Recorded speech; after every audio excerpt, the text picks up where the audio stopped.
I'm a huge Punk fan, and that's why I'm going for the Vancouver Titans, but I'm negative confident in my pick because, as you guys said, Boston Uprising, you can't doubt them. They're just so good, especially in this meta. As Jake said, they got Smurf on, Winston, Decay's playing world-class Tracer, their backline, Twilight on Ana. It's hard to go against it. The Boston boys in blue making me blush, bro. No, the Boston rejects are going to come through for the Vancouver Titans, plus Lenny. Honestly. Did you hear that, by the way? Custer calls you a reject. No, just to let you know, just to make sure we clip just because that. you got rejected. Yeah, it's not us, it was Costa. No, just because you get rejected doesn't mean you wanted. No, I'm not going to go there. Yeah, we're trying to dig yourself out of a mighty big hole there, buddy. Okay, nice try. Dig up, stupid. Yeah, exactly. You're tall too. I mean, that's a big hole. That's for sure. Look, Boston. Look at their roster, bro. I know. Look at Birdring, bro. Look at him. He may have gotten rolled by a pillar. The High Noon Pillar, the famous High Noon Pillar on Antarctic Peninsula. But if that landed, easy dubs. Okay, let me give you something though, because I think the Boston Uprising success is still not there for me 100% because they haven't played good teams. They beat the Washington Justice and everyone's riding home as if they just beat the Atlanta Reign. Who cares? They're 3-0. Who cares? Yeah, I don't care if they beat but against the easy teams, and that's it. I'm not. Okay, I'm the resident Boston hater. It's kind of what I've dubbed myself for this year. But I agree that we can't doubt them at this point. But I'm not going to say that they've made these massive accomplishments so far in this season because they haven't beaten any top tier teams. Even if they beat Vancouver Titans today, I'm still not sold. Dude, I'm loving Crimzo's hat right now. He's always wearing a hat. Dude, what is going on? What is Crimzo doing right now? We do need a compilation, like a collage of like player cams throughout the season, because you have the lip, which is that it cuts off like here, and you can just see his eyes and then the hair. Yeah. You have Crimzo with a hat. Birdring, I don't. Oh, he's just sneezing. He's all good. But yeah, the amount of funny webcam shots we have is good. Decay's in the sun. Just got flashbang. Like, what's going on? And then Lip's also POV where he's it's like strobe effects. It's kind of crazy. I love it. I love that we have a lot of player cam. Look. Okay, Birdring. Yeah, but Birdring doesn't look like he's ready to go. No, he's ready. He's so ready. confident. No. He's in warm-up right now. He's in training range, probably. Yeah, honestly, Birdring, how do you doubt the man? He's been around for so long. He's a crack gamer. Since 2018, he's come and gone, but he's been dominant every time he's in the server. Yeah, and that's the crazy thing about this team, right? The amount of name value and the amount of talent that's on the roster is crazy. I mean, yes, I will agree with you, unfortunately. Their teams have been a little bit lackluster. Boston's opponents that have been, like, look, sure, they're weaker teams, yes. They do need to prove themselves against the giants, like teams like Florida Mayhem, right? Maybe a little later on in the season. Yeah. But there's still so much value there in picking up early wins. We spoke about it in match 1. Yeah. Coming up with early wins right now is really good to go against the mid-season madness. And Boston already are at 3-0. And also as well, Washington have looked like a very strong team. Alpha Year and Flora have been playing incredibly well. So beating Washington is nothing to scoff at. I'm just not sold that they are in this upper echelon with these other top teams just yet. First map we're moving to is Oasis though, Jack. Little Oasis. I mean, what ideally you want to see here? Jake already kind of said it on the desk. It's hard to pret against Boston currently because a lot of their best heroes are what's best for the meta and best for the comps right now. So it's tough to really match up against Smurfs. Winston, for example, or like Birdring on any kind of hit scan. I will say though, we were talking about the weakness of Punk on that Winston. If you saw just there, Blizzard World and Rialto, 2 maps so far that have been playing a lot of D.Va. So that could be something that goes in the favor of the Vancouver Titans, but anytime you play Dive, anytime Smurf can play Winston, Decay can play Tracer, that's hard to play against. It is tough. It is real tough. And then they have Striker, right? Yeah. Do they? They do have Striker. You questioned yourself for a second there. Wait a second. Do they have Striker still? Yes, they do. He hasn't retired yet, Jack. Don't worry about it. I mean, maybe. Hopefully we do see Striker a little bit somewhat this season. It's crazy, by the way. Dude's back on Boston. Do you reckon he just whipped out the old jersey? Well, like, and this is the Boston Uprising squad. He might whip out that old jersey, he can, but they just have legends on the bench. Izayaki goes through some health stuff, and then they just, okay, Twilight, you're full-time. Yeah, like, it's pretty good. Oh no, Twilight's full-time, guy. Oh, that sucks, man. No way. One of the best honors in the world, if not the best. You can see the fight for high ground is going on here. Both teams are playing the Ramatra and the Mei. There's the move. Faith with a perfect boop on Decay. Another one, maybe. Oh, Faith, okay. Oh my god, how did Smurf bunny hop his way back onto the flat surface there? Little Sky Lucio duel. All good, though. Legion is going to get out alive, but perfect start for Faith. Nice bit of ult charge, too, knocking a May off the map. And this is something that Vancouver Titans has looked quite good at, playing this sort of rush style with the Ramatra. I think Punk's very comfortable on this hero, at least a lot more than the main tank heroes that you would expect. So good wall goes down, just trying to get a little bit of damage, but no kills so far. Yeah, both Vortexes coming out too. Punk has to get lamped, in fact. It's not the best cooldown you want to use to try and save your tank. It's just forced back onto the points. High ground control, very much in favor of the Vancouver Titans right now, but with Twilight on the point with a window available to him, he doesn't even need to use it, I don't think. It's just kind of a neutral fight being won here by the Boston Uprising. Yeah, just utilizing their cooldowns quite well, and Crimzo on the way out of that will use his amplification matrix, which that's a big ultimate to get into the fight, and you can see Twilight's going to have that advantage. Keep an eye on them to go aggressive with it as soon as the Titans step up. So I really like Boston this year. It's just, I mentioned before, but like the name value, but the historical value too. Like, Twilight played in Apex Season 1. This guy's been around forever. The experience level too is just astronomical. Beautiful wall though coming out from Sugar Free and Aspire. Oh my god, that was a nice shot on Twilight, my god. The walls there are crazy because you wall off the tank, but then the disruptor shot from Aspire, it doesn't do a crazy amount of damage, you can walk out of it, but when you're back up against a wall, that's a lot of taking damage, and all the AoE coming out from the Ramatra, it's a lot to kind of deal with, and that's what the Batiste is there for, to kind of jump over the wall, try and help people, but Twilight was playing way too far away, and an overclock really early ripped by Aspire. He's actually getting kind of taken out by Twilight. There's a sound barrier for Faith to help Punk kind of eject himself in the backline, but the Dragons, they cut Aspire off, actually almost kill him. There's a lot happening behind this wall right now as Aspire's trying to join the team, peeks his head through, eventually is going to get some damage down, and a few little headshots there coming onto Decay. Forces the ice block, but a later Blizzard coming from Sugar Free should send them through this fight. However, with Legion and Aspire dead, and now an Annihilation, it should be all over now. Boston Uprising, I'm going to push on to that point. That was so many ults used there. In fact, a whole smorgasbord of them. Look at how many there are left. Maybe one with Twilight's window coming out. Birdring getting 3 headshots in that one on the Hanzo, really turning that fight around for the Boston Uprising. As you said, Jack, they didn't get a lot of value from the Blizzard out of Decay. And then the Vancouver Titans went with their own. It looked like they had the advantage with the takedown of Lee Jae Gon, but Birdring showing why he is considered one of the better hit scans in the history of the Overwatch League. Is Fire just not really finding that value on the Sojourn other than that one fight so far, Jack? Birdring still needs healing, but he's all... Oh, yeah, he needs healing. Real bad. Screaming for it, all good. He's got a Sonic Arrow in Aspire's shin currently. So, what a shot. Or shots, I should say. A lot of Storm Arrows landing, and Crimzo is on the wrong end of an arrow if he's not careful. Actually forced the lamp, but Faith comes in. Okay, kind of a clutch play from Faith. Really showing up currently. Does get shut down in the end, but Faith's been finding kind of crazy picks where you wouldn't expect them from the Lucio in this comp. Yeah, Faith has been disrespected a lot as a main support player. He's a solid player, but people don't put him at that upper echelon.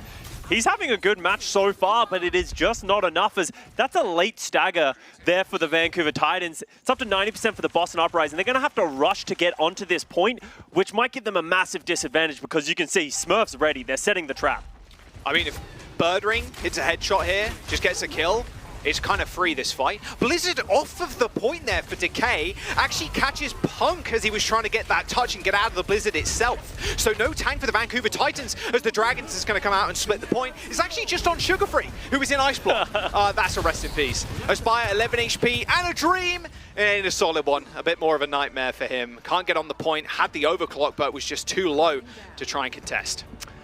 Yeah, Boston Uprising, once they got control of that point, it felt like the Vancouver Titans weren't able to ever enter in, and I genuinely think it's that Hanzo versus the Sojourn. I've seen, and we've seen a lot of teams playing the Sojourn. I'm just not in love with it. I feel like the Hanzo gets so much more neutral value, especially when you have the aim of someone like Birdring just doing this, bang. The flick there, that was kind of nasty.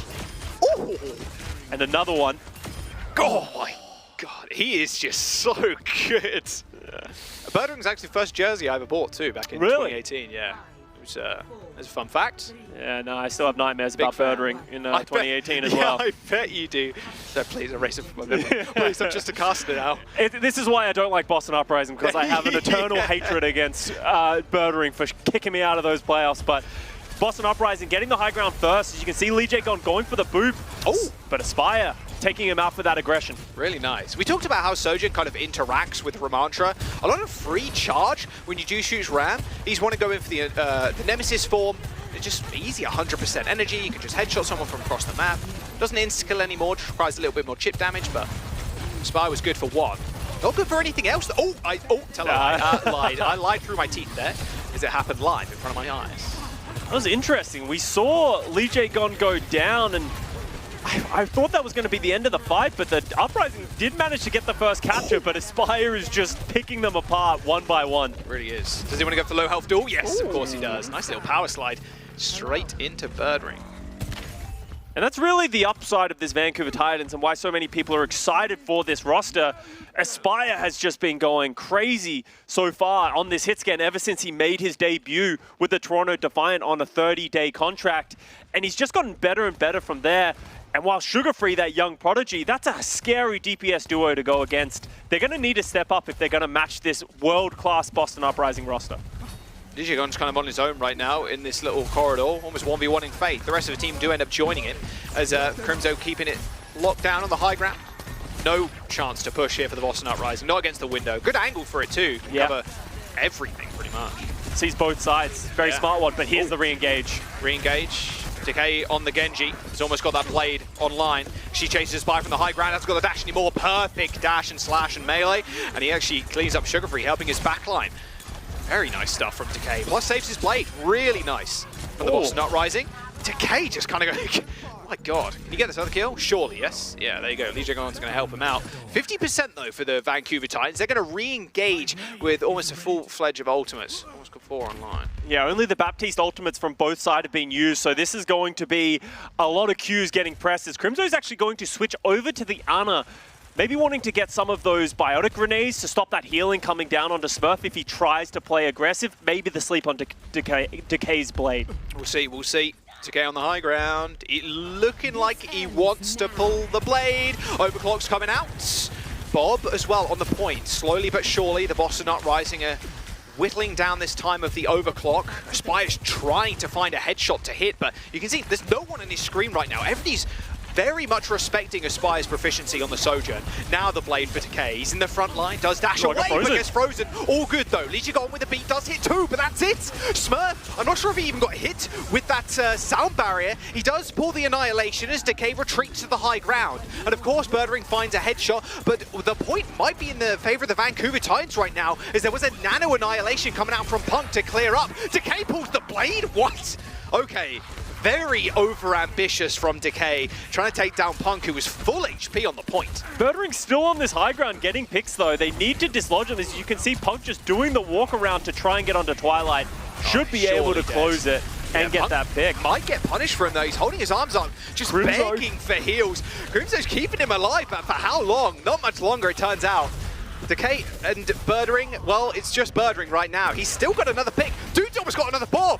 I don't think he can contest with 3 plus a May on the point with just Lee Jae-gon as backup, and especially missing a shift like that, he's going to have to back away. And the percentage is ticking up for the Titans, so they are getting into only needing to win one more team fight, and Crimzo got such a quick nano there that was so instrumental on that team fight win for the Titans, but Uprising are coming back with another bolt from Birdring, as you said. Oh, Blizzard Trout on the window, no one's going to make use of that now, but Twilight somehow manages to catch Sugar Free. However, Punk just takes that free space. The Blizzard stopping anybody from doing anything on the Boston Uprising side of things, and now it's just him versus Smurf on the point. I mean, Twilight's going to have to swap Kiriko to get back to this in time. Vancouver Titans trying to tie this one up. Lee Jae-gon, last couple of staggered members of Uprising trying to get last touches, but it's looking rather unlikely. No ult for the Boston Uprising apart from that Bob, but that's going to get burnt down super fast. Yeah, Punk gets it pushed into him as he tries to dodge the Bob out of the way, but Sugar Free with an incredibly clutch play on that May. He says, "You stay, I go," walks into danger, throws out the Blizzard, and it does enough to catch Birdring with that Bob, catches the Baptiste, and then Punk cleans that up. And that's such an important play because otherwise the Boston Uprising will just stay there resolute in that room. Tied up 1-1, Jack, as we go over to City Center, where it looks like both teams are going for something very different. Little JQ, little Junker Queen. We need to have a conversation. Okay. About Genji. Because okay. Just this weekend specifically, I like Genji in the neutral, but how many times have we seen a Genji pull a Dragon Blade only to get popped. destroyed? Yeah. Like, I feel like we've seen more Genji Dragon Blade deaths than we've seen Dragon Blade kills at this point. So is it really worth playing over such a valuable character like the Tracer? Yeah, the neutral damage, not really. Oh, Twilights with a pick onto Crimzo. Still going in the backline. He do be killing people. Yeah, wait, he's just, oh, wait a second. Twilight's on the other team at that point. Like, he's just in the backline permanently. Wow. Day 5 and they still haven't realized I'm not on their team. Yeah. Oh my. Imagine if there was a hero like the Spy. You just try. Hey, I'm on your team, Do not guys. give the developers ideas, Jack. We do not need a Spy in there. Okay, my bad. Look, it would be kind of funny. It would be funny, though. We've actually seen Kiriko's taking a lot of liberty and just playing aggressive, going into the backline, because you can find those picks. If you can hit those kunais, you can execute 200 HP targets quite quickly, and Twilight coming in clutch for that first team fight gives Boston Uprising the advantage. Even just like neutral headshots.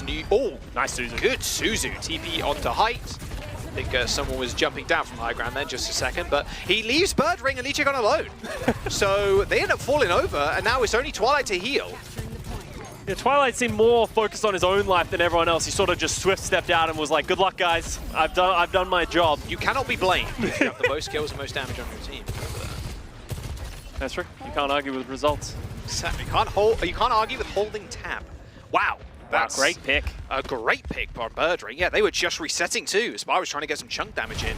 Not getting chunk damage anymore. There's a Kitsune rush for both teams, in fact. But Punk actually gets chased away from the rest of his squad. Crimzo does fell Twilight, but Birdring's up against a Bob currently. I mean, with the Rampage online for Smurf soon, this looks very holdable for the Boston Uprising. They do end up finding the flip. I mean, Punk dying that quickly, that's a whole lot of damage, and as well sustain with that shout that they're missing. Vancouver Titans just so close to getting so many of their ultimates. If they had them, they potentially would have committed them to that fight. But deciding better of, and they once again concede to the Boston Uprising as we're just getting flips back and forth, but it's Birdring who are getting these initial picks. It's just so valuable. Yeah. There's the Bob, there's the beat too. The Spire overclock, so it's not really going to find too many kills. And now Decay waiting for this play, but Sugar Free pulls one of his own. And yeah, didn't go down just then, Scott, but he's pretty scared and has to run for the hills. Decay also pretty low too. I mean, this is just Q's left, right, and center. A good Rampage from Smurf does anti-Punk, and with no Kiriko or no cleanse from Crimzo available, it was hard for them to really follow up. And now the spawn chase will begin. If they get any staggers here, this will be disastrous for the Titans. But it could go the other way as well. If Boston Uprising get overzealous and get picked, it could have been huge for the Titans. Fortunately, both teams able to go back and way. As you said, Boston Uprising coming into this last fight. Fortunately, Punk did hold on to the Junker Queen ultimate, the Rampage. This needs to be the thing that gets Boston Uprising, the Vancouver Titans, into this fight. He gets one if he's lucky, that's for sure. Kitsune Rush coming out from Crimzo. There's the Rampage, it's two. Where's the Suzu? Nowhere to be found, in fact. Sugar Free with a follow-up is good for 3. As the Vancouver Titans are going to hold on to this point for now.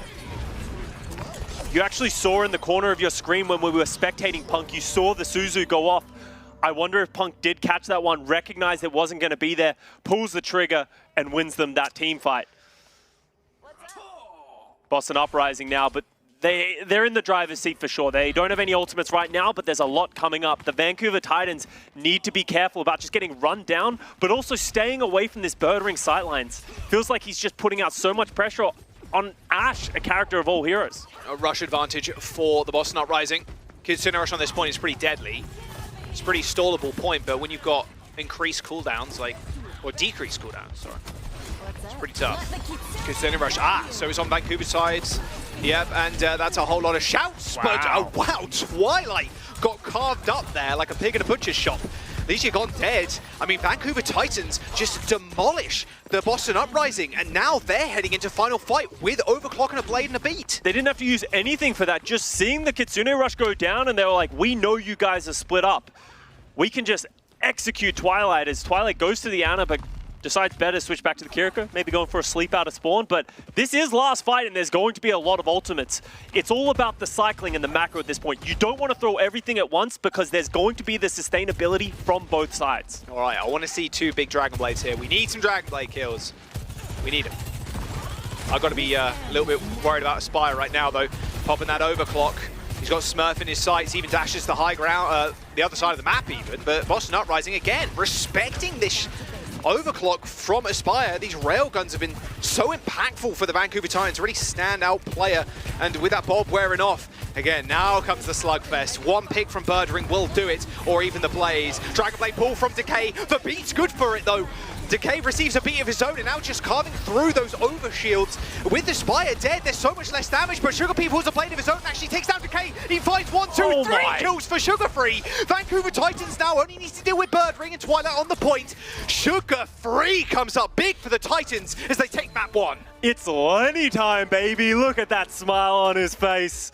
Absolutely carving up the Boston Uprising, getting way more value from Decay, and the Vancouver Titans taking map 1. Something not a lot of people predicted. Patience was Sugar Free's best virtue. There was the blade and beat for the Boston Uprising, and Decay was like, well, this is my time to go. I can get kills now because I can't be insta-killed by everything on this map because I've had that overhealth. And Sugar Free just biding his time, waiting for the overhealth from that sound barrier on the Boston Uprising to fade away, and he got a triple at the very end and closed out the first map. Well, there's a lot of highlights from just this map right here, as you can see on your screen. Is there's just world-class players going back and forth, and I said it in this series, Sugar Free and Aspire need to be the ones to step up. Sugar Free's been strong and solid, and I think a lot of people have been excited to what they see, but people have this expectation that he's going to be a superstar Western DPS player, and he puts on that performance right there, just doing what he needs to do with his flexibility onto the Genji. I want to see more from him, I really do. I mean, the Boston Uprising, definitely a team you'd want to take down. A lot of confidence building there too. Yeah. A lot of superstars. I mean, he's kind of nasty. Oh damn, those resets are crazy. I mean, does this next map play into the wheelhouse the Titans got? These are dive-oriented maps. That becomes the problem for the Boston Uprising and the Vancouver Titans, because both of them like to play a bit of dive, but I think comfort for Vancouver Titans on the brawl. So Boston Uprising maybe licking their lips a little bit with these ones, even if it is more diva-oriented in my eyes. Well, that was a good opening to the series for the Vancouver Titans. A swift 2-1. With Sugar Free taking center stage. I hope the Boston Uprising and the rest of the desk and everybody that printed Boston buckled in, because this could be a 5-mapper. We're going to Blizzard World after this break.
comes down to there's no more lifelines. L&L, and yet it might not matter. Sugar Crystal super early anti-air play.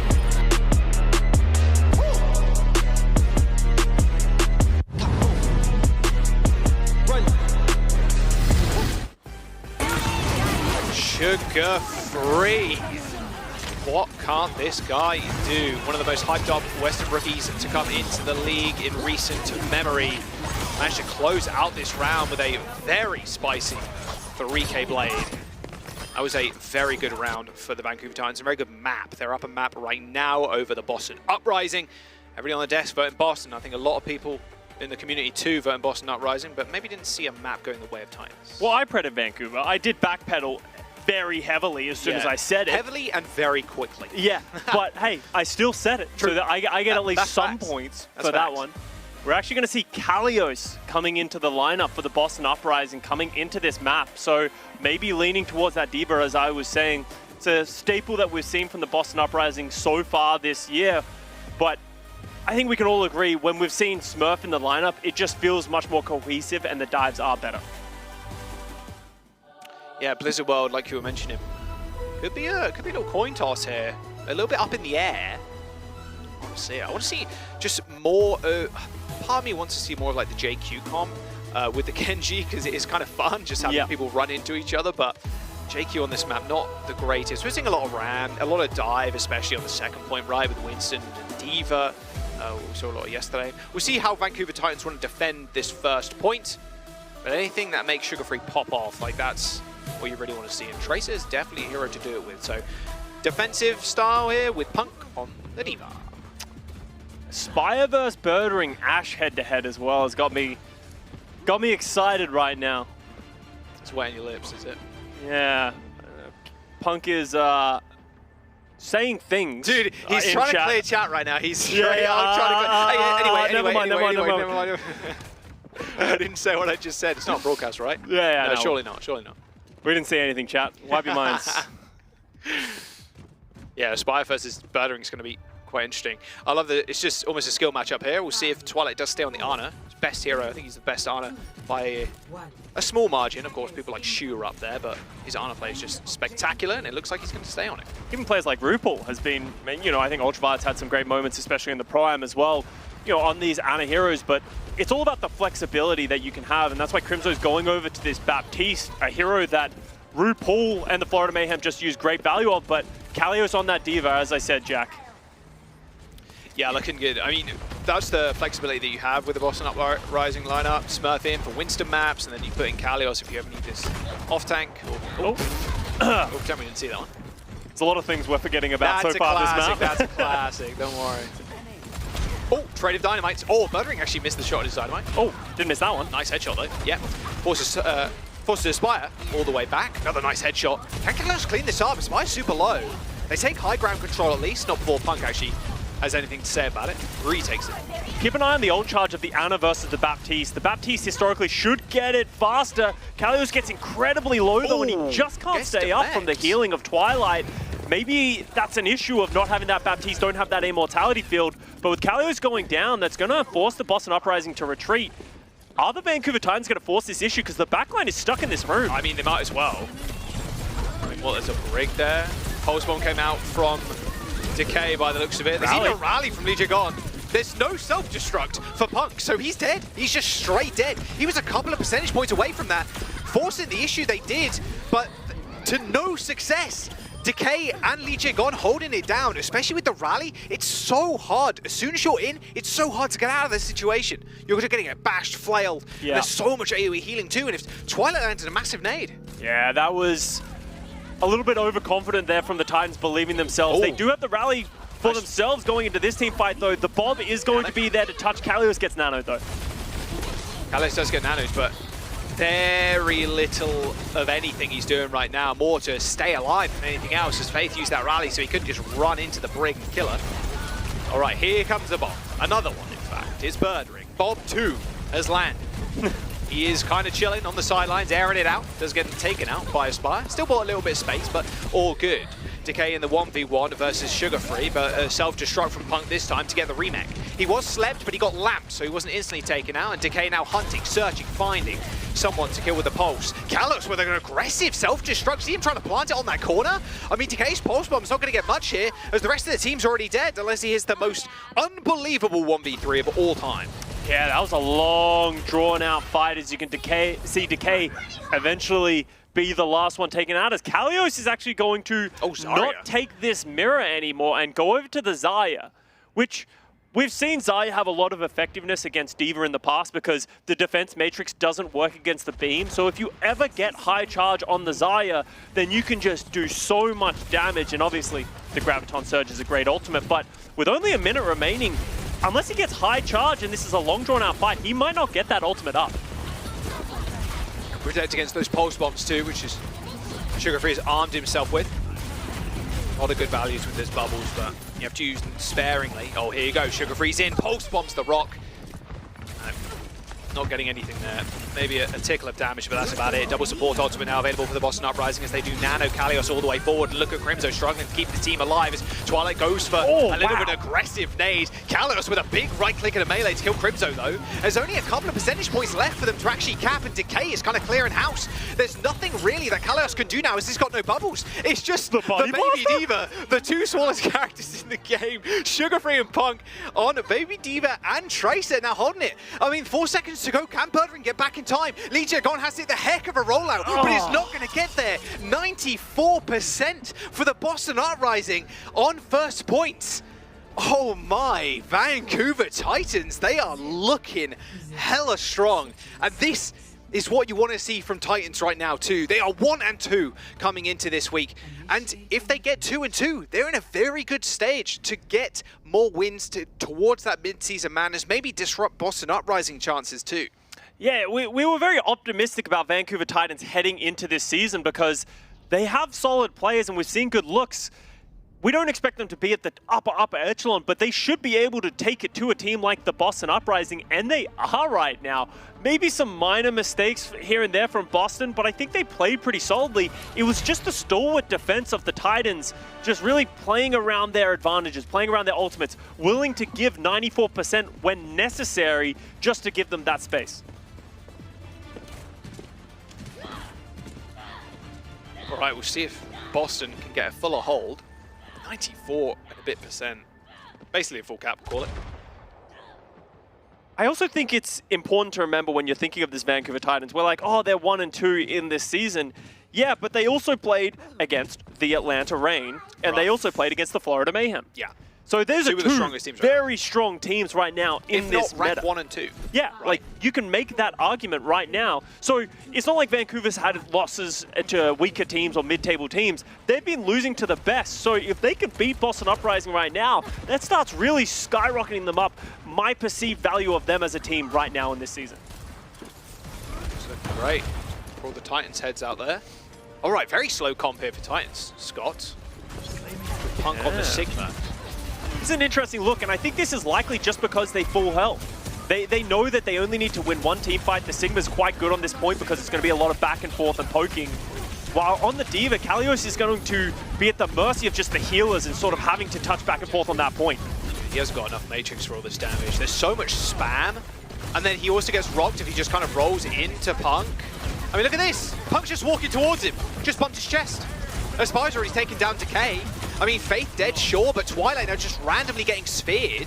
It's just falling apart for the Boston Uprising right now. Kalios low, Birdring low, like Sugar Free on the back line. This is it. 2 ticks on the board. There's a poke spawn for Sugar Free, and he's in the back line. Kalios needs healing. So does Lee Jae-gon. Yeah, he hits the whip shot, so he is healing himself a little bit, but Kalios is already out of mech. He's no self-destruct to get the remake either. It's only up to that Tracer to touch. Decay is managing to hold it down, but look at this on the sidelines. And now you have to deal with a window with a Spire shooting through it. A good lamp will save Faith, and Sugar Free and Decay ended up going down. But this is just about it. The Boston Uprising need to touch. They've got self-destruct, they've got nano, but they got no hopes. The Vancouver Titans cap point A and bring it to a 2-0 match point now. I don't think many people were expecting this level of confidence and dominance. The crumble, Scott! Is it happening in front of our very eyes? Oh, John, the crumble? Okay, no, the alarm bells need to stop ringing. If you're typing on your keyboard right now talking about the fall of the Boston Uprising, just hold our breath. Okay. It hasn't been that bad for the Boston Uprising. Remember, first map was incredibly close. It was. And Boston Uprising were millimeters away from capturing that first point. I don't think this is Boston Uprising playing down right now. I think this is more the Vancouver Titans playing up, which is awesome to see. Yeah, I mean, maybe the blushing Boston boys aren't really doing much blushing right now. You'd expect that if they were 2-0, but quite the opposite. Maybe a little bit more bashful. This defense was so sick. And I really like the swap over to the Zarya too. It really does destroy Punk, but there's only so many bubbles that you can use. You had to protect your backline from Sugar-Free landing a pulse. You had to then protect your Genji, which Decay was on for a little bit, when he goes in for a dash. There's a lot you need to do, and then you need bubbles for yourself to keep yourself alive. Zarya is very strong in unique situations, and you saw Kalos getting a lot of value when he was nanoed, but the problem is it's just not sustainable. As you said, you run out of bubbles eventually, and your team starts to fall.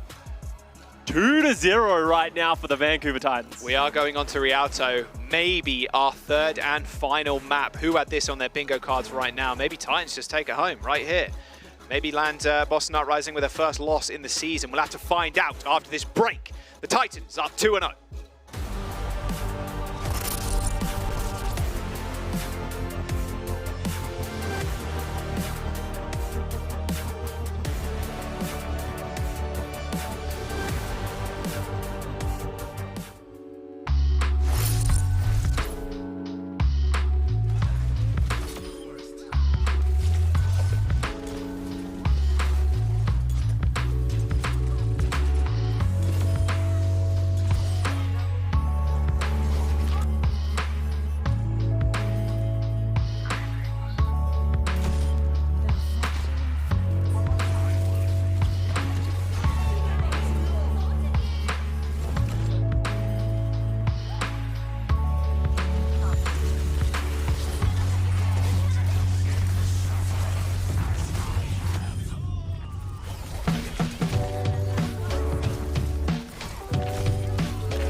A fast and furious game here for the Vancouver Titans. 2-0 right now against the Boston Uprising. Boston Uprising not finding a loss yet this season. Vancouver Titans about to hand it to him. What a hold on Blizzard World on point A. Boston only managed to get 94 and a bit %, and Vancouver Titans toppled them pretty quick. They knew they had a plan in their head. They run Punk on Sigma. Slowly but surely, they just managed to eke out percent after percent. And they could very much end this series here. We are going on to Rialto. Hit scan, kind of orientated map, especially when it comes to Widow. A lot of Ash. Coliseum and Nepal if we need it. But with Rialto, Scott, what are we thinking? We saw a little bit Kalios. He's staying in as well. And he's staying in, yeah. So Diva, Zarya, like, we're not going to go dive here. We're not, well, not Winston dive at least. Yeah, and a lot of teams have been, even if you have a great Winston player, that's where you're finding success. They've been still going over to this Diva because you're not doing these long form dives. You're just trying to control high ground and sort of protect your backline and your hit scan, which Diva just does better than most other characters. So I would expect to see both teams playing this sort of Diva and a Brig style, as you can see both walking out. The one question I really have is Birdring going to stay on this Sombra compared to playing something like a Widowmaker? We've seen how oppressive playing a defensive Widowmaker can be when, you know, fits for the New York Excelsior springs to mind. That was kind of crazy. And that's something that you could see. New tech just dropped? New tech just dropped? I don't think I've ever seen that. The little bash off the lamppost there. Okay, that was nice. Take that into your rank games. There you go. Don't fall in the river, though. Yeah, I would never. Lee J. Guns over here playing Brig Parkour on the first point of Rialto, but it looks like Aspire is going to opt to go into that Hanzo while Birdring will stay on that Sombra, which is differences in compositions that are very important going forward, because this means that the Boston Uprising are going to have to play aggressively, get the hacks, follow through with Decay and Birdring, because they're not going to have that pressure coming out from the backline. Yeah, that's sustained damage from the Hanzo. Oh, that's not quite sustained. Yeah, even Birdring a little bit surprised that Aspire hit that one. My God, another headshot too. Doesn't quite manage to clean up the kill, but... Oh, Aspire, show us what you got. Oh, wow. Twilight, if he did one wrong step. Okay, Twilight, no! He's playing with death right now. He knows Aspire's there, right? Just like slinging arrows towards him, okay. And you can see the differences between this Hanzo and the Sombra. Obviously, the Sombra instantly went down. And again, if you're playing the Diva, personally, I prefer the hit scan because you don't have that Winston follow-up onto anyone you hack. And you can see Birdring's just trying to force it a little bit. Huge biotic grenade that hits Kalios and Twilight. We're seeing a fast first point capture here for the Vancouver Titans, but this is so difficult to get these last couple of meters. Birdring's on Widow. Birdring's on Widow. Okay, so here it is. So now switching over to the hit scan, the Sombra, especially in this point, like not really worth it. Everybody's so grouped up. It's up to Birdring to hit a couple of headies now, but a huge pulse bomb from Sugary. Yeah, that's AoE damage too on top of it. Ooh, a snappy shot from Birdring though. Both DPS still alive. And Twilight taking a trip on one of the little gondolas there too to try and stay alive away from Punk. Punk antied, but with Decay dead, there's no one left to touch. Self-destruct. Oh my, Birdring. Okay, they do end up taking the first point, but still, very hard-fought battle. An important point that happened in that fight, Twilight nanos Kalios as he loses the mech. So the nano disappears and they don't have that health and sustainability to just wait it out, because the Titans didn't have any way and still don't have any way to deal with Birdring. So if Kalios had been able to stay alive, Birdring potentially could have found more picks just like that one. He's good for two. He's good for two, and you know it. Oh, missed the grapple. All good, though. Your Brig's down here with you. Personal bodyguard. Personal bodyguard. And that's an important fight for Boston to win, because as I was just saying, the Vancouver Titans don't have any way of dealing with Birdring from just looking down this corridor, and anytime they peek their heads, it's going to get ripped off. So Aspire is actually going to switch over to the Widowmaker to just sort of force Birdring to respect the positioning a little bit more. Did you just see what Legion was? Oh, Aspire! Oh, put that in the highlight package. Put that one too. How many pixels of Birdring's head was showing there? It's got to be less than 5. He hasn't changed facial expression ever. I'd be popping off right now if that was me. But these are why these guys are the professionals. And Aspire, we know how great of a hit scan he is. Going over to the Widowmaker and taking down someone of the caliber of Birdring and getting them over the bridge. All right, Birdring, he's got the sights. The vision is his. Full 2020. Oh, little pirouette from Aspire, so he doesn't get headshot as he Does change his position. He knows, of course, the sights are still up. A body shot from Birdring couldn't quite land the headshot. I think most of it was covered, but Aspire does get finished off, and there you go. Decay putting his name on the board now. Yeah. Faith pops the rally very early to just give them a little bit of space, but Decay just does not respect that at all. And really just running circles around the Titans. And now they get to hold the bridge again. So we saw brilliance from Aspire last time to get them over here, but he's going to have to do the same thing again as they try and cross this bridge. Yeah, it's all Widows now. I mean, Decay's around there, so you know the Widow's not there too. Beautiful little spot. Just pixels they're looking at. I know, it's a little silly. Birdring goes up. Look at that, the patience. And hearing the grapple cooldown too is very important. Aspire, though, is in trouble. Had to get packed by his brig in order to stay alive and can't really pay attention to the battle going on in front of him right now because Decay is just permanently on his tail. Aspire has to worry about Birdring and Decay at this moment. He's just getting threats everywhere, and he's not in a position that he wants to be where he can hit any shots. He's going to disengage, but Decay's waiting for him with open arms. Decay, yeah. Okay, he does hit the recall, but Decay is so close to that ult! Aspire does hit Birdring. Birdring going for an aggressive shot, thinking maybe Aspire was distracted, but Twilight has got a sniper rifle of his own. Yeah, the backline is still alive for the Titans, but they don't really have anything to do right now. They're getting hounded. At this point, do you just die, or do you think you can actually continue to fight for this? Oh my god, look at this! Faith has rally. How are they still alive? Yeah, Faith has actually been slept in rally, but I mean, the AoE is still going off for Kalios, just planting the bomb straight on Faith's head.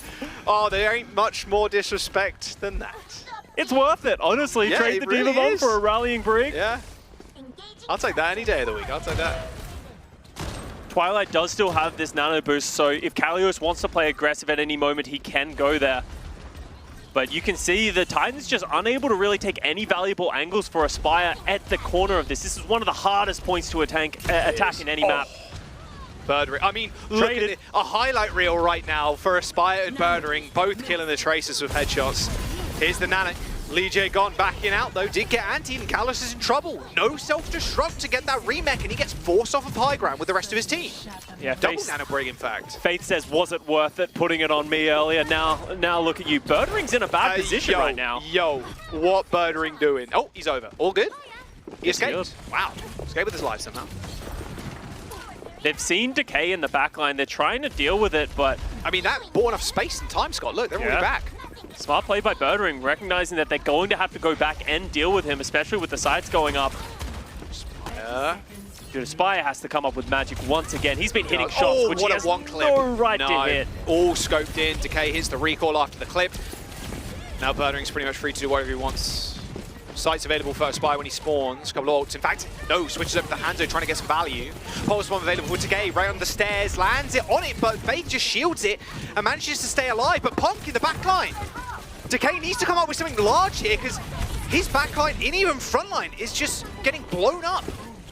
Yeah, you can see Decay's just trying to put out pressure, trying to give his team some space, but unable to find the value with Faith and Crimzo working so well in tandem together.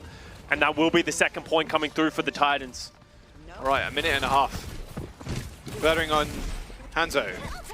Yeah, he goes back to the Hanzo. He's decided on the Sombra, maybe to get back to the point quick, but you saw how little value the Sombra got last time. I like this Hanzo pick. You can't play Widow on the third point. There's just nowhere to see, but these Hanzos looking down these corridors. Enough, you can. If you are strong enough. God's strongest soldiers play Widow on third point Rialto defense. Torb Widow 2 trick, remember? Nano boost in for Punk.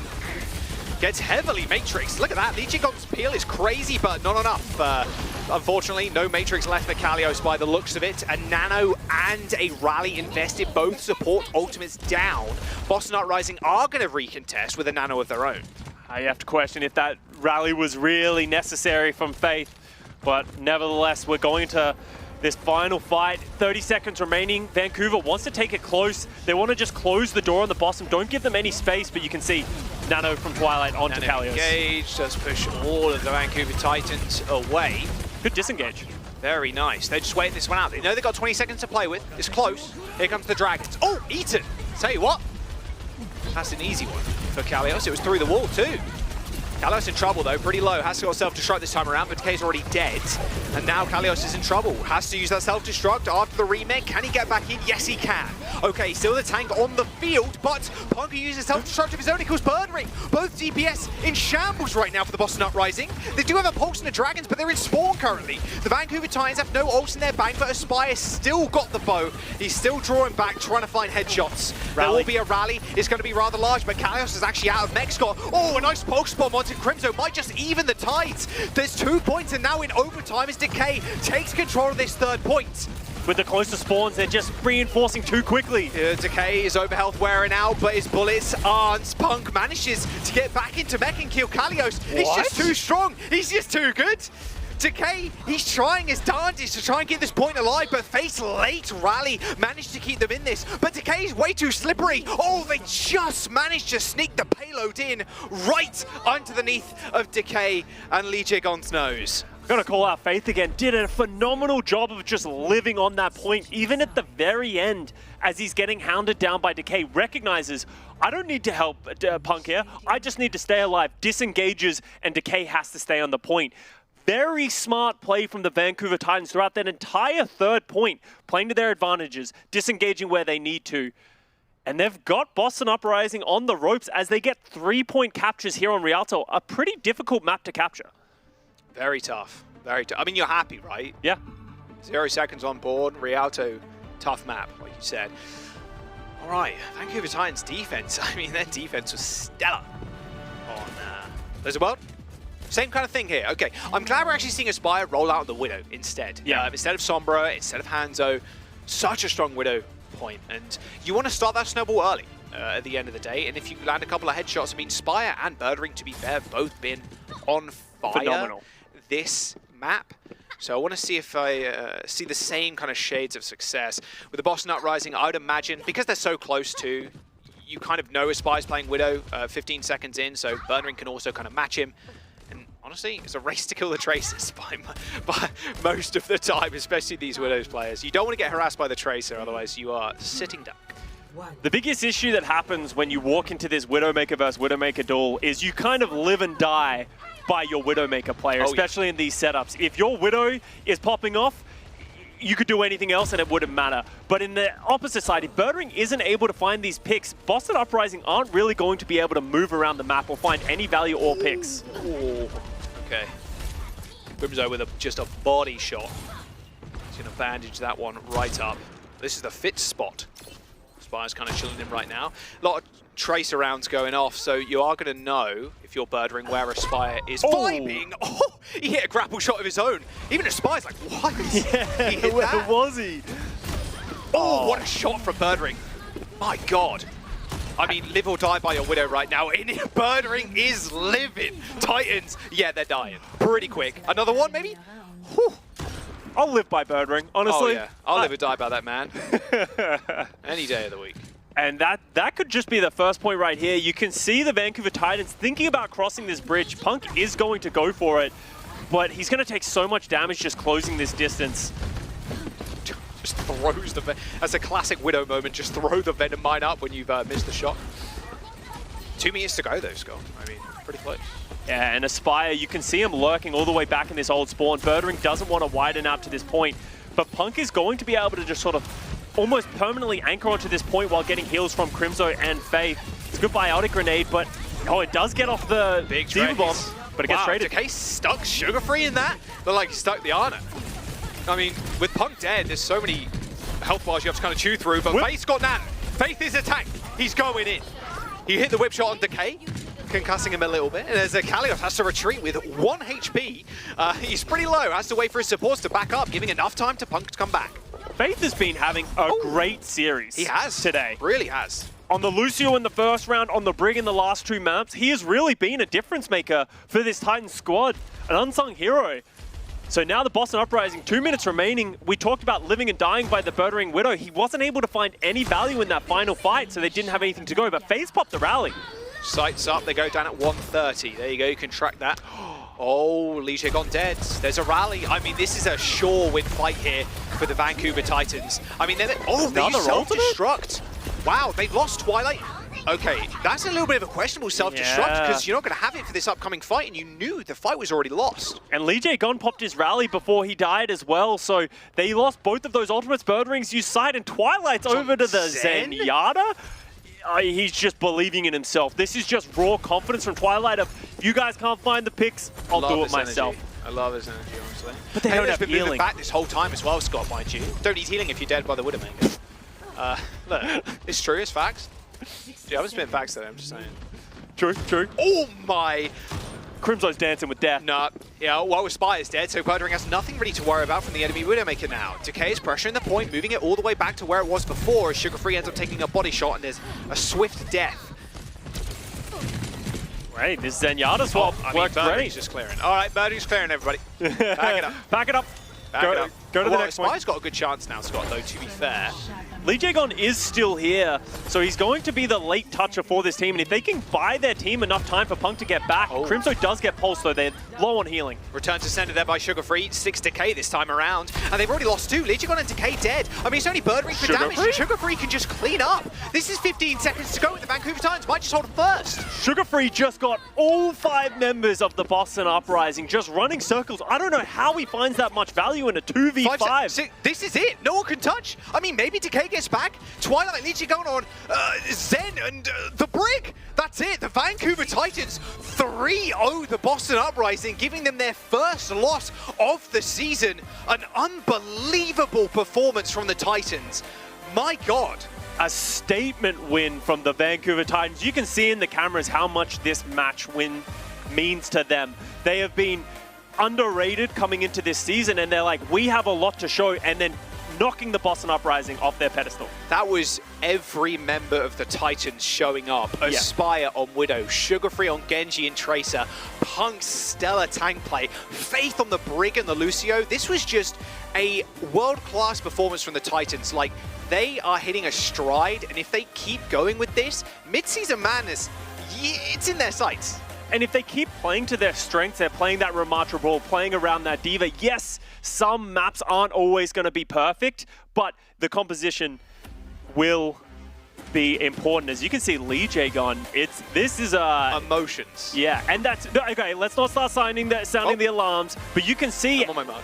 This is a bad loss for the Boston Uprising. You can see this is a loss that really shakes you to your core, especially with the Toronto Defiant, going down a similar path. It can all start crumbling from here, losing to a team like the Vancouver Titans.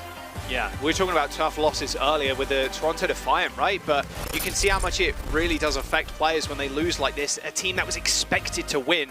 Player of the match, though, it's Punky Boy.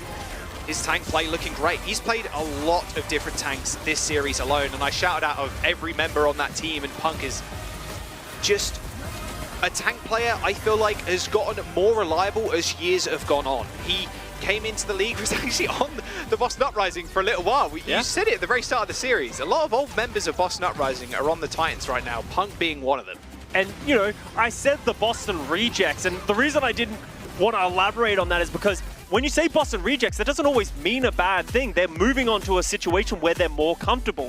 Obviously, Punk being able to be that mainstay tank, not having people come after his job week in, week out, gives you a lot of confidence as a player, and I think Punk has stepped up in a huge way and definitely deserves this player of the match. Oh, for sure. I mean, Punk stepping up. You can give it to anybody from the Titans, to be fair. Sugar Free, any of the DPS, anybody. I think everybody had pop-off performances.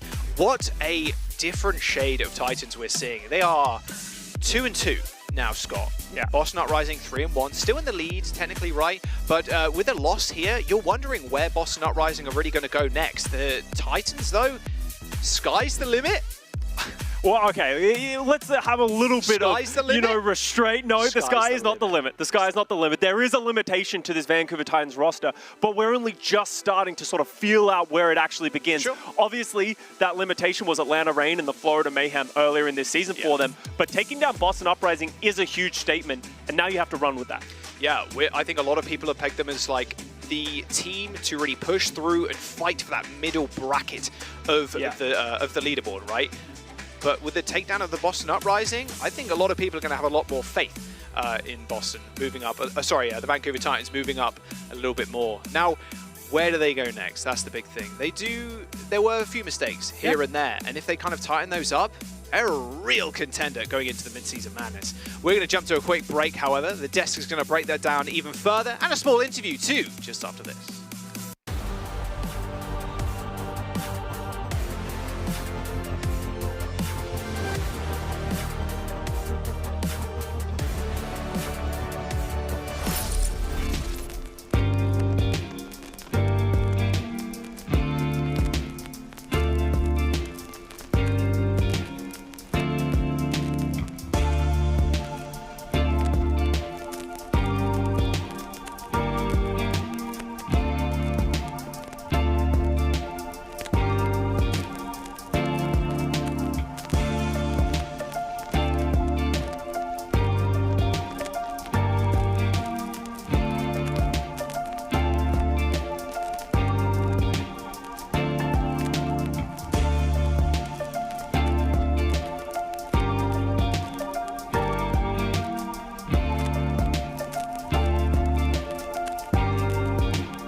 Step up your game, everybody, just like how Vancouver did against Boston Uprising. Grab the legendary Rock Climber Zarya skin right now for only 300 League tokens. What a deal, and it only lasts until May 9th, so grab yours today. Yeah, Boston versus Vancouver Titans. Yeah, it wasn't, we thought it was going to be Boston winning, but as you guys can see behind us, yes, Vancouver coming in clutch. That match was crazy. I mean, Aspire on Rialto. Like, I don't know.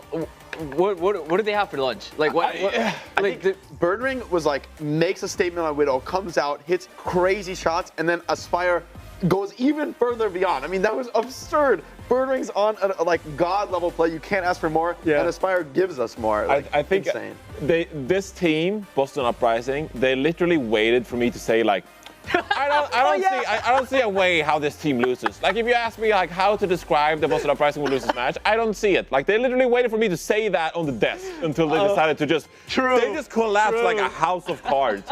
That was abominable. That was terrible. I totally forgot. You did say that. You're like, we should wait until they lose. They're up 3-0. We shouldn't be talking about how worried we are. They got 3-0 by Vancouver Titans. I mean, Aspire was great. Were there any other teams? Were there any other players on Vancouver Titans that caught your eye? Because there were a lot. Yeah, I think the main character throughout the series. I mean, obviously Aspire popped off at the end there, but the main character to me was Punk, which is our player of the match for this series. Punk just MTD'd, like straight up was so good for the Vancouver Titans. And take a look at the Diva stats this match. I mean, 7.7 final blows per 10 minutes. I think he just like straight up diffed Kalios on Blizzard World. And on Rialto as well was so good. Not even the Diva, him swapping over to the Sigma to make it so much more difficult for the Boston Uprising. Like, that's just an MTD. That's a tank gap right there. So Punk, super impressive in this series. This is like a strength of the Vancouver Titans. When Punk plays like this can be like the backbone of the team, and then you just add like Aspire and sugar-free mechanical skill on top of that. Wow, this team can do great stuff. And I think for me, all match long, another player I want to highlight is Faith. I sort of think of him as like, okay, he's like a pretty consistent main support, pretty flexible. But on the Brig, especially at the end of the series, he was clutching time and time again. It was him and Punk. Like, even though Boston finds a couple kills in the fight, it's Faith and Punk. They're still alive at the end of the fight, and they're cleaning these fights up. I mean, that's why they're able to clutch over and over again, is that they're just keep fighting it out. It's like, I keep calling it when backstage, I'm like, oh, Boston, they got this. They're going to clean it up. But Faith and Punk are not dead yet, and they just don't go down. Yeah. I mean, I'm pretty sure we're not the only ones who got the Preds wrong. I think a lot of people who on their pick'ems probably are suffering as well. A lot of people. A major upset. This is the biggest upset we've had all season. I think that's like for sure. Biggest upset we've seen all season. 100%. I think, everyone came together. Yeah, I mean, I think we can't stop talking about the Vancouver Titans. So we have Crimzo with us for the post-match interview. Crimzo, can you hear me? Hello. Yeah, I hear you. Hello. Hey man, congratulations on getting the win. I mean, this was an insane series. I do have to say, because this match, I think you guys were definitely the underdogs. A lot of people probably would have predicted the Boston win. I just want to get your opinion. Like, how'd you guys get it done? It was just an insane performance from everybody. I think everybody had their moments. I think we definitely believed that we could definitely win. And it was just like I said, it was just a huge team performance across the board. I think everybody had their moments, and we were able to clutch up. And I think that's it. Okay. Well, what I want to know, Crimzo, I want to give you a little bit of a platform here. Is there anything you feel for this former franchise you were a part of? They let you go, they let you slip through their fingers, and now you slap them across the face with an easy 3-0. How does that make you feel? It was quite the delicious win. I was expecting a little bit more, but you take what you get. But I think overall just a great performance from us, and I'm excited for next week. Yeah, that's what you want to hear. Delicious. Yeah, the delicious meal right there. Yeah. Vancouver Titans is in a pretty interesting spot here because I think this region is incredibly competitive, Crim. So I mean, you look at the top end, and there's Houston Outlaws, LA Gladiators, Atlanta Reign, like the list goes on. The Vancouver Titans, I think, is a bit of a sleeper team where you're really punching upward. So what was the goal setting like for your team going into this season? What kind of goals did you set yourself up for as a team? I think just going into the season, we knew that we could definitely be a strong team. I think it's just about kind of finding our stride and understanding our identity as a team and just kind of progressing from there. I think we have tons of players on this roster that have tons of potential, and I think that we can really shoot for the stars. Do you think the mid-season madness is definitely a goal of yours that we can actually make it there if we improve and really get some wins there? Oh, absolutely. I definitely think we can definitely be a very strong team heading into that tournament. And I think if things work out and we play well, there's definitely a chance for us to qualify. Yeah. What I want to hear. I honestly, if you guys just continue this, I think you guys could definitely make it to the mid-this tournament. Crimzo, that's it for the interview. Thank you so much for your time, and dude, GG's, man. Great job. Thank you. Thank you. All right, that was Crimzo, everybody. What a guy. What a guy. The humility What a guy. after a big win, you know, staying focused on the team play, staying focused on them continuing to improve. We heard a very similar story from Punk previously, right? These guys have exactly the mentality, like from a coaching perspective, that you want in a team like this. They're hungry, but they're realistic. They know that they need to keep getting better. Even after a dominant win like that, I mean, honestly, it's a good time to be a Titans fan. I mean, don't you think Vancouver Titans as a franchise is very charming? Right? Yeah, I mean, They're it's charming, a bit, right? Yeah, I mean, I feel like, you know, they started out as a bit of a meme team, you know, a few years ago. I mean, they were performance-wise, result-wise, one of the worst franchises we had in the league for like a couple of years there, right? And now you're starting to turn things around. You got some exciting talent. People aren't joking about breadsticks anymore. Instead, it's like Lenny time, and you got Punk, Crimzo, very likable character in this team. Vancouver Titans, I mean, they're a fan favorite at this point. Yeah, I brought charming up because I need to move on to our next line.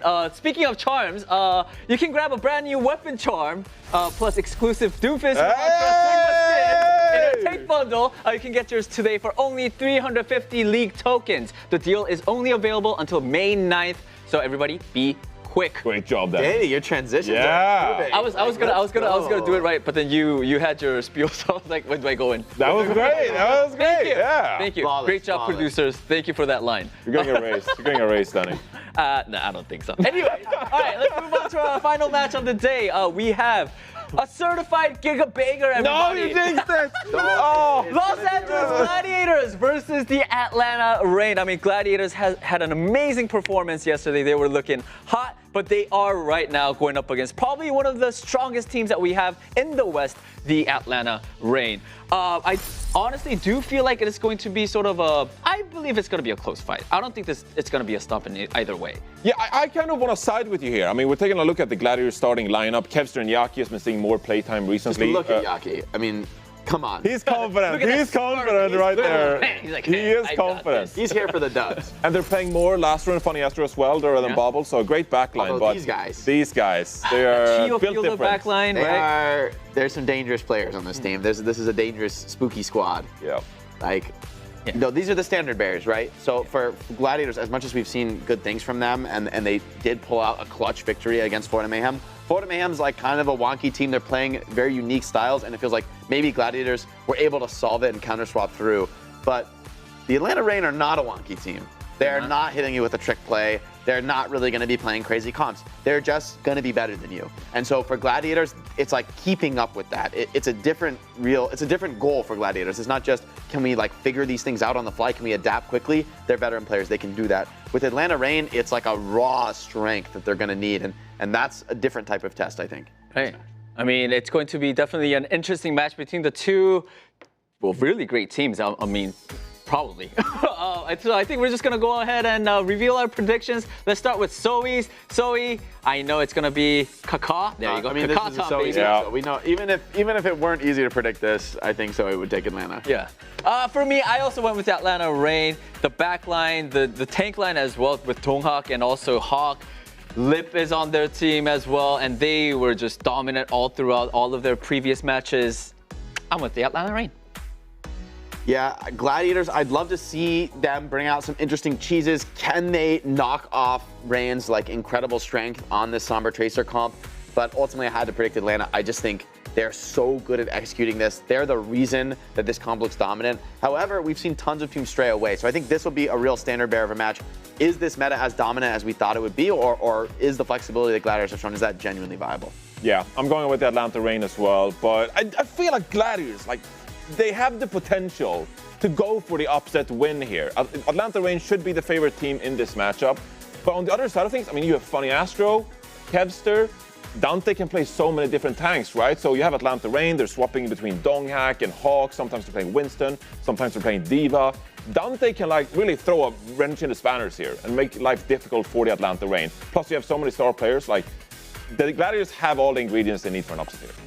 Yeah, other than I think just what we haven't seen yet from them is that they can just hang in the mirror match. I mean, like they've won with their flexibility and their swaps, but so far nobody has beaten Atlanta with that. Nobody wins with flexibility so far. But is it throw a spanner in the works? It's Did I say wrench? in the works or wrench in the works? A Hey, it's fine. It's fine. It's fine. It's either way, I think it kind of worked. Oh, Brannism.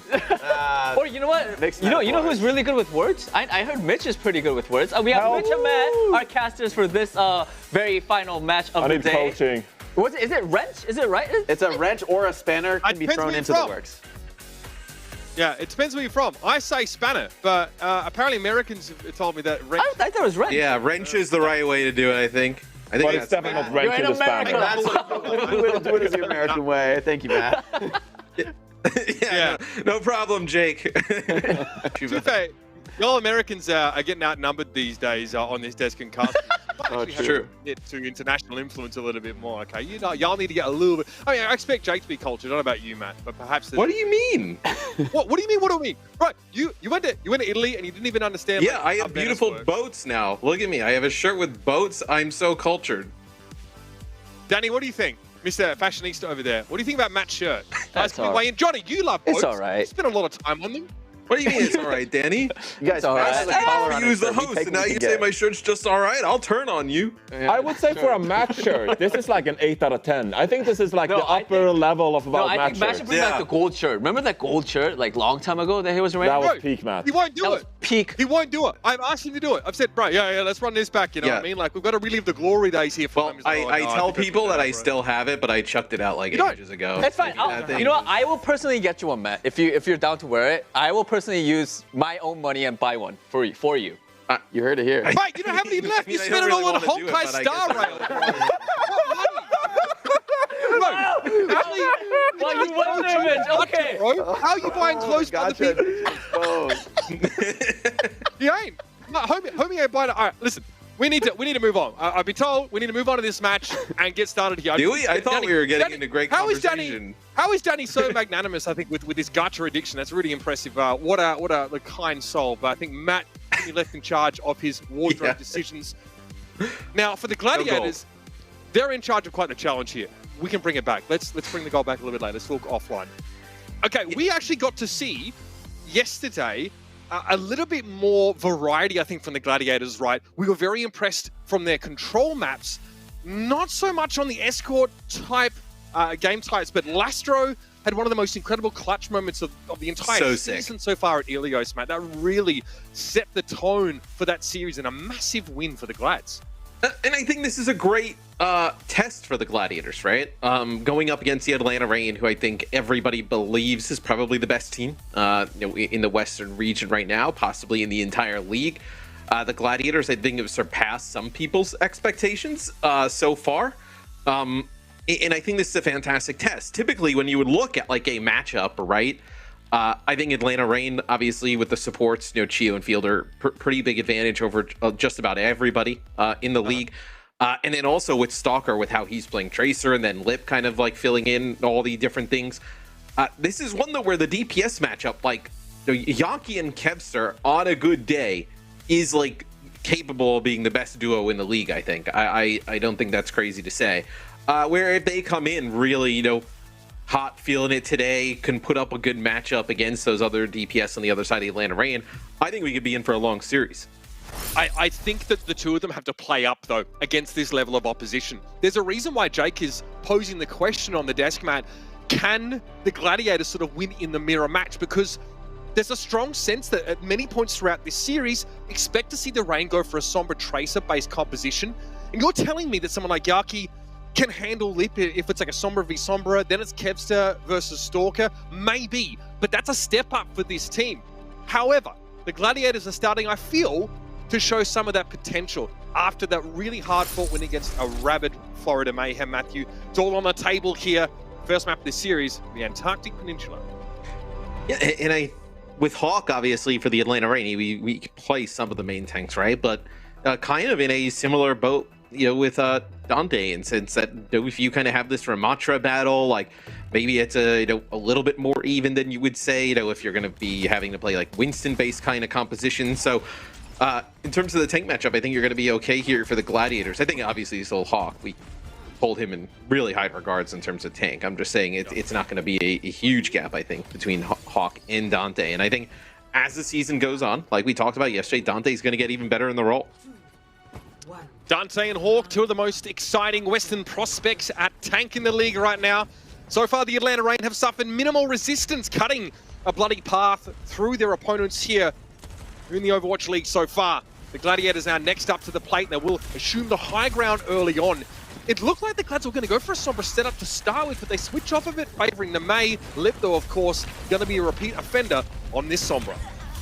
Yeah, the Mei with the Sombra is really interesting. Like, where is the big kill potential kind of coming from, right? Like, for the Gladiators, you have the Sojourn in the mix, right? You can put down consistent damage, also some one-shots at range that can kind of help a little bit, and also the Baptiste, right? With the Immortality field you see being used here, trying to keep Dante alive. Nice sleep. They are able to keep him up. But where are the kills going to come from here for the Atlanta Reign?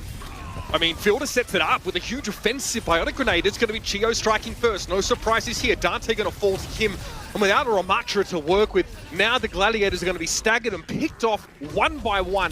Stalker's Wall making retreat less of a easy prospect here for the Los Angeles Gladiators, already falling now down by 18%. And maybe the answer is just Lip is so good on Sombra. Like, he's just going to be able to just get the hacks and just kill everybody in the back line as Atlanta wins that first fight pretty easily. Really nice Maywalls as well from Stalker, being able to split Dante from the rest of the squad. I mean, yeah, already building towards that EMP. Lip's at 83% after just one fight. Big difference maker here. Someone like Ramatra's not going to have the option to be in Nemesis form and benefit from that durability if he's hacked during that moment. Yaki's been able to build a Blizzard, but he's going to be taken down by Stalker. The Endothermic Blaster connects, and it's a beautiful headshot to take him down. All the ultimates Atlanta could ever ask for now in their pocket. They only expend the nano boost in that fight. They're set. They're in a very good spot in this round. Yeah, Kevs are actually getting a pick on a Chio here towards the end, so maybe the Gladiators can make a play for the point now, but like Jake in the desk has been talking about, not a ton of teams kind of opting to play hit scan pretty often, and it's because once you get this rush going, you get right in the face. I mean, there's really nothing that Kevster can do at that moment in time. It's a nice hack there from Lip just to pester him. I love this. Lip now able to get behind Lastron, make sure he can connect with the Baptiste, but he's not able to finish off the kill before the Immortality field comes out. Yes, he gets rid of that deployable, but in this time, Yaki's been able to take Hawk down. Nice turnaround, the Blizzard coming in clutch. Stalker going to go for one of his own now, but Annihilation is in play for Dante. He's frozen up, he's also hacked, and that's going to be Stalker able to remove him from the picture. 91% and counting. The Gladiators spend it all here in this fight, but in fairness, Atlanta also dig deep for those ultimates. 95-3. Yeah, but I think you're okay here if you're the Atlanta Reign, though, right? I mean, the Gladiators end up having to dump everything into that. They do have the overclock, reliant on really, obviously, Kevster to hit some shots once that's popped. But if you're Atlanta, you can poke a little bit, let Fielder build up towards that nano, maybe get the nano with the Annihilation, or you may not even need to wait that long. Kevster now trying to get onto the siege, but Lastra's going to get taken down in front of his very eyes. Huge source of healing, and the Immortality field now is off the table. Kevster trying to work from that high ground, is able to pick Fielder off, so supports Trader, but the Annihilation from below. Yeah, Kevster gets dragged into the depths, and the Atlanta Reign are back in control. The Gladiators, no prospects of a stall here. Pretty cut and dry start from the Atlanta Reign. It just so fast. The Atlanta Reign in terms of their style of playing. It just feels like if you make one mistake against them, you're just done for. Does not seem like they make many at all. So we'll see if there's a comp switch up maybe here for the Gladiators. Do you play that Sojourn again? Do you want kind of Kevster on a little bit more of like a mid to long range kind of damage dealer, or do you want to play close up? See what he decides to do here. Is still some time to make some changes. Interesting Fielder actually hovering over the Baptiste, so that would be a bit of a swap here for the Reign. Yeah, also, I mean, it's a hero that Fielder, we see him gravitate towards less. In fact, on the Dallas Fuel, it was more often Moira than Baptiste, if not Ana. But picking it up here alongside Lucio, it's very important to have the Baptiste to play along with that Ramatra, who really is going to want to be an anchor. Yeah, it seems like the Baptiste also brought in here because they're going to have Lip now play Sojourn as well. It takes out Funny Astro, excuse me. I mean, that is a really early pickoff, as it seems like he's just putting some damage down on the side. They do a nice job capitalizing, though, taking out Lip. It's just, can they make it back to the point? Dangerous here for Dante. He's a little bit caught on his own. Going to try and go into the block inside that Nemesis form. Stalker forced into an ice block of his own. Yaki harrying the Atlanta Reign from behind. Again, not able to find any sort of kill pressure here, but causing the Atlanta Reign to have to fall back to the point.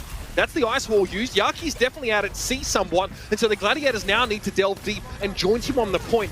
No one is captured quite yet, but Kevston needs help. Good deployment of the Immortality Field at just the right time to keep him alive. Oh, and it's going to be an Ant Matrix here from Lastro right away. It drops it, tries to put pressure, not allowing the Atlanta Reign to back around the corner, and that's going to allow the Gladiators to take point first. Yeah, Fielder has his, though. He popped that one up, forcing Lastro and Co to play out of line of sight for the most part. Dante getting pressure, can't quite get to the Annihilation. Hawk's going to be able to bring him down. There's a Blizzard on the point, and Lip is connecting. Scary stuff for Kevster as Lip beats him black and blue, up close and personal. Lastro trying to hang around for as long as he can. You'll note that the Gladiators were able to capture the point, probably off the back of that amplification matrix from Lastro, forcing line of sight breaking. So it's very helpful for them, even if they lose this fight. Yeah, the Reign actually come back with an Ant Matrix of their own, and then the Blizzard, and that allows them to kind of flip the point back. Is we saw it looked like it was from Lastro's POV, just Dante, just so much damage. I mean, everything kind of coming on top of him there from the Atlanta Reign. There's nothing they could really do to keep him up. Gladiators wrap around, they avoid the choke. Wall thrown up in front of Kevster's face here. He's probing for a target, now pressuring on towards Hawk, who's holding on to that Annihilation, and he won't have a chance to use it in this fight. Lastro's the one that brings him to his knees. Sound barrier expended here for the Gladiators, but it's well worth it. As they're back in control, only about 8% behind, and Kevster's on the hunt. Not going to chase too hard, though.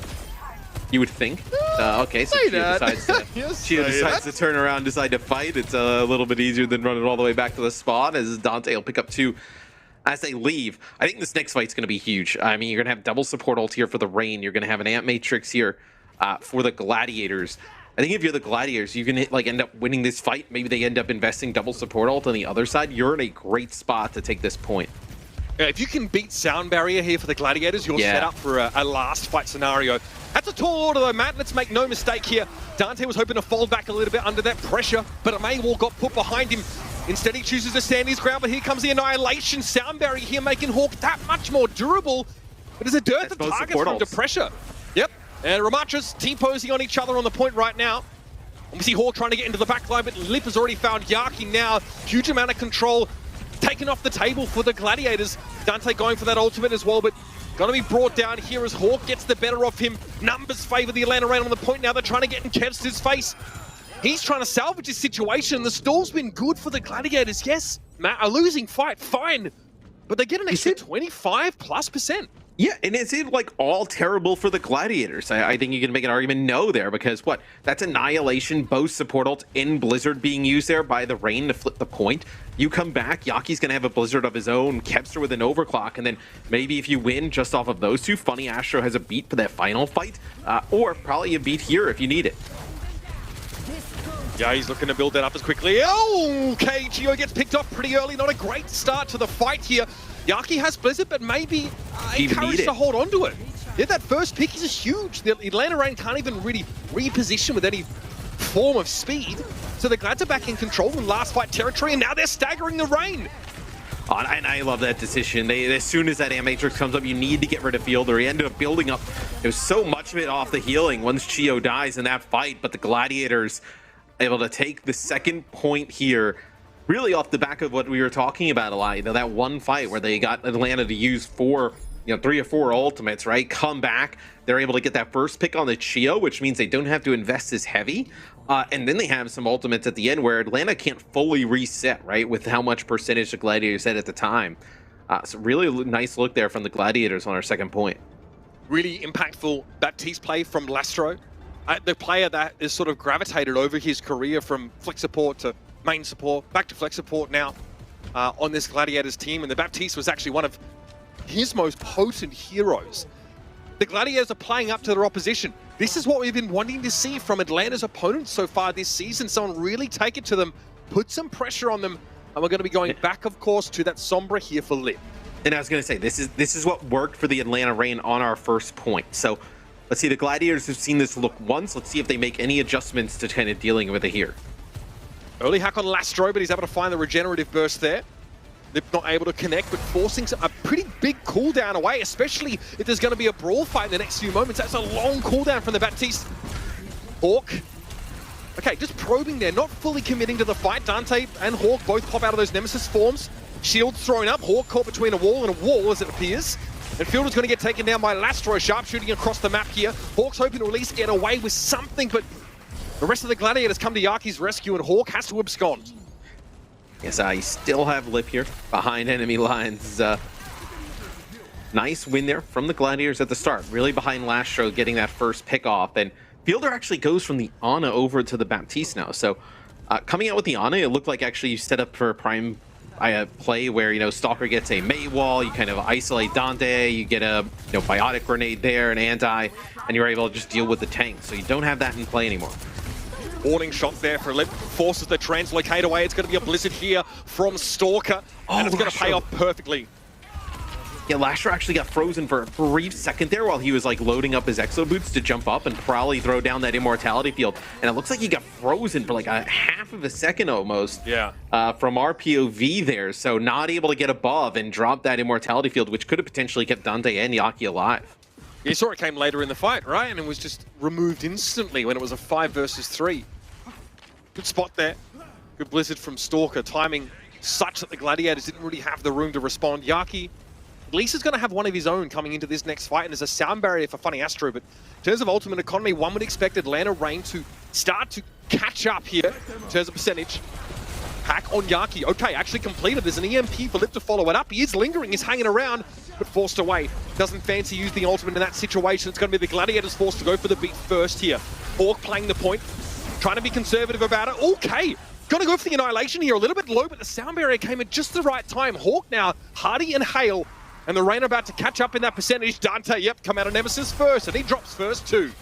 Yeah, and you saw Hawk just looking for anything. You saw Yaki to the side, trying to make a play for him. Yaki ice walls himself in, so Hawk can't go for him. Runs around the corner. Dante's Nemesis form, annihilation looked like he'd run out, and then Hawk able to just do some damage, take him out, and then that gives the point, still to the Atlanta Reign is kind of look across the board. Maybe we got a blizzard coming up here, but really it's Lastro with his Amp Matrix. Can the Gladiators get like high ground or get some type of position to get use of it once he gets it?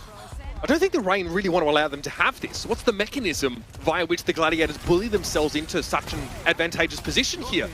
Lastro able to play the point here, but spending much of his time having to heal Dante. Amp Matrix also being committed to that end. The Reign still control the point for the time being. Hawk is the anchor, refusing to give this up to the Gladiators, so they spend that Baptiste ultimate, and here's the blizzard.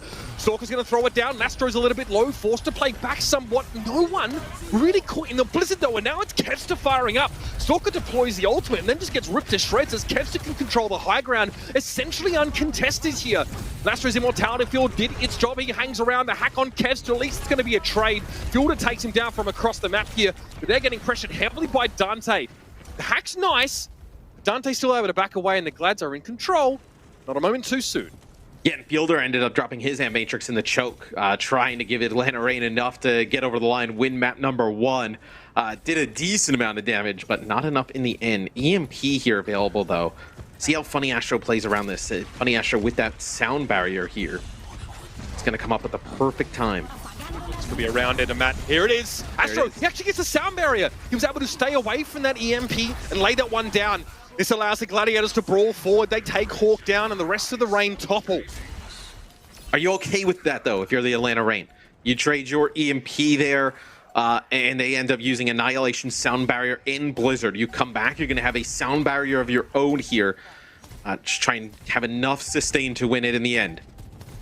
There's no guarantee this works, though. Lastro, Amp Matrix plus healing can allow the Gladiators to actually stand on their own 2 feet against the Sound Barrier up Atlanta Reign.